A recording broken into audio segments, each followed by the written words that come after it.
Okay, so this is my mind map number 2. It is my concept map about the structure of power and politics under the early Tudors. I have also attached under my submission below an actual scan of this as well, if you would like to go over it while listening to the video. I put a couple big headers all around, and then under certain headers, there are ones that are kind of like branching off, and those are referenced with like the dotted lines. So I want to start with Henry Tudor.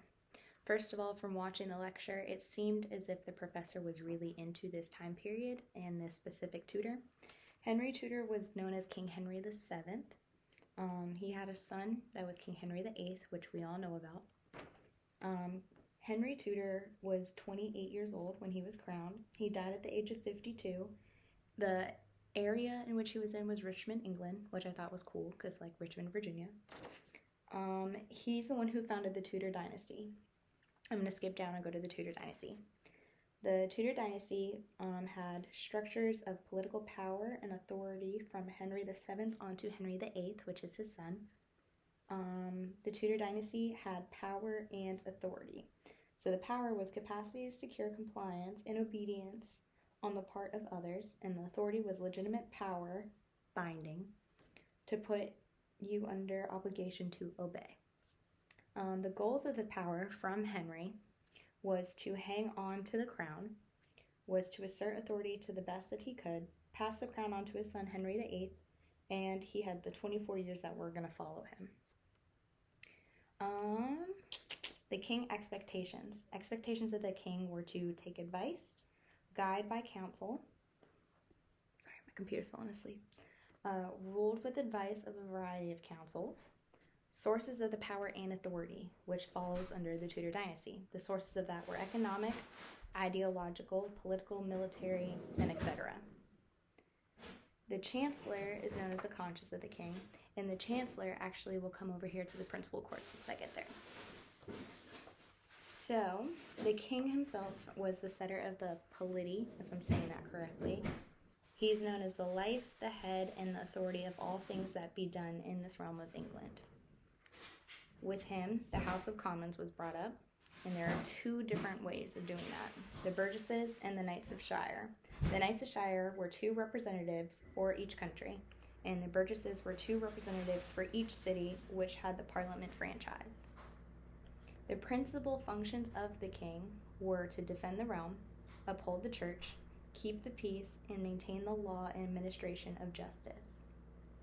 So now I'm going to go into each different part of the principal courts and councils. So the nobility council. First, what is nobility? Nobility is those who serve the king, but on occasion would oppose him. Nobility council. These are known as the great noblemen. They were informally and occasionally there when they were at attendance in court. So this is about like a certain civil issue or a type of criminal matter, or even with chancery, which is within the actual chancellor himself.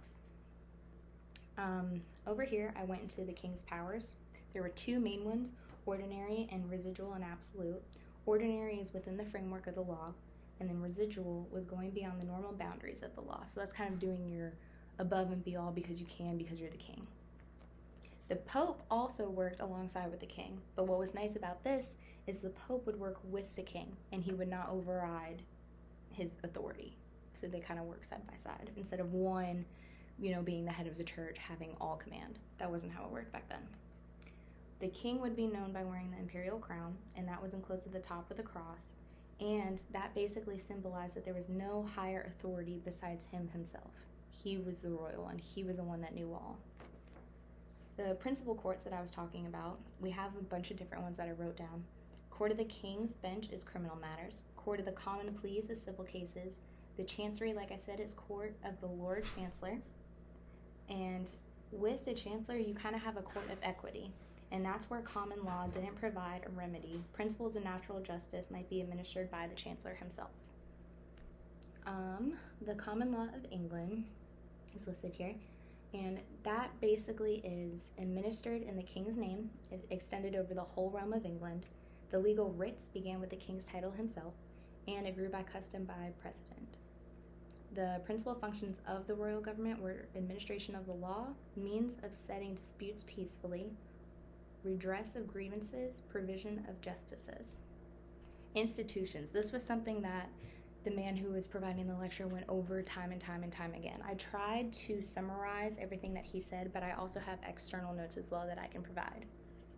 Institutions shaped the way that political competition was conducted. It provided the forum for political competition. The government authority was exercised through these.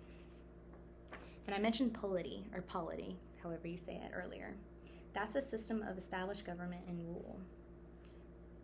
It kind of falls hand in hand with Parliament. Parliament was where council and law were coming together, and the two main great functions of Parliament were that new laws could override or modify the common law custom, and only Parliament can make new statutes. Going back to Henry Tudor, his claim to the throne, people said were weak. His mother, Lady Margaret Beaufort, which was a descendant of the 14th century King Edward III, that was one way to have him into royalty. And then on his father's side, him being a descendant, his father's side from widow of King Henry V.